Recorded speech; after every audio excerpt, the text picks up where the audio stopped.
Halo, welcome to my YouTube channel.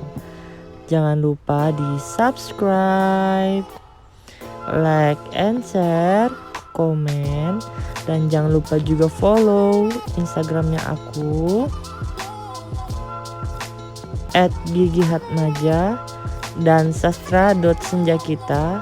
Oh iya, aku juga punya Twitter. Jangan lupa juga di follow @ghatmaja. Oke, enjoy the video. Oke, di sini aku akan memberikan tips and trick memilih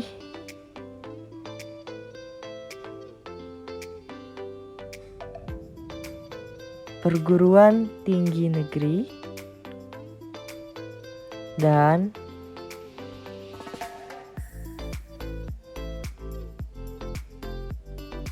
perguruan tinggi kedinasan. Tips and trick ini merupakan pengalaman pribadi aku selama beberapa tahun yang lalu mengikuti tes kedinasan ataupun tes perguruan tinggi negeri.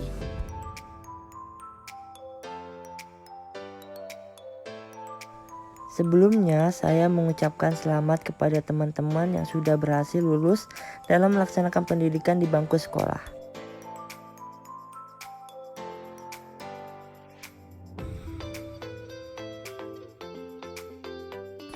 Berikut adalah beberapa tips ketika memilih antara perguruan tinggi negeri dan perguruan tinggi kedinasan. Oke, yang pertama adalah restu dari orang tua. Jika ingin melakukan sesuatu, maka mintalah restu orang tua terlebih dahulu. Karena restu orang tualah yang menyertai perjalanan kesuksesan kita. Tips kedua, memilih sesuai minat dan bakat kita. Dalam memilih perguruan tinggi, kita harus mengetahui minat dan bakat kita cenderung ke bagian apa. Apakah kita cenderung memilih perguruan tinggi negeri atau kita memilih perguruan tinggi kedinasan? Nah, yang mengetahui minat dan bakat kita adalah diri kita sendiri.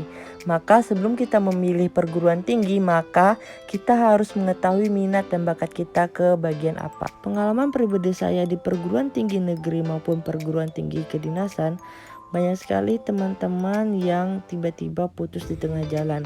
Ada beberapa faktor yang menyebabkan mereka putus di tengah jalan. Yang pertama yaitu kemauan orang tua atau disuruh sama orang tua. Faktor kedua yaitu ikut-ikutan pilihan teman. Nah, biasanya ini terjadi di perguruan tinggi negeri. Nah, jangan sampai kita ikut-ikutan teman. Tips yang ketiga yaitu kerja keras. Untuk mencapai suatu kesuksesan, maka kita perlu adanya kerja keras. Ketika kita melihat orang sukses, kita jangan melihat hasilnya saja, tetapi lihatlah proses di balik kesuksesan tersebut. Di balik kesuksesan mereka pasti adanya kerja keras. Sebagai contohnya yaitu Ibu Menteri Kelautan dan Perikanan yang merupakan lulusan SMP, tapi berkat dari kerja keras beliau bisa menjadi seorang menteri. Tips berikutnya yaitu akreditasi perguruan tinggi. Saya pernah melihat beberapa brosur yang menawarkan lowongan pekerjaan.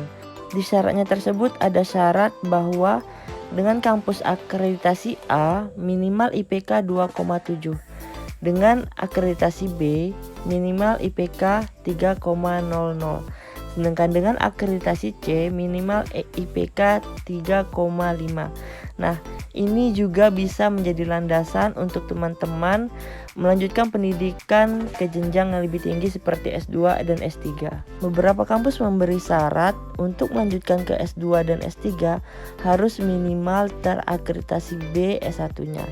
Nah, dengan akreditasi C sedikit saja pilihan untuk melanjutkan pendidikan ke jenjang yang berikutnya. Apalagi tidak terakreditasi, mungkin tidak ada universitas yang menerima.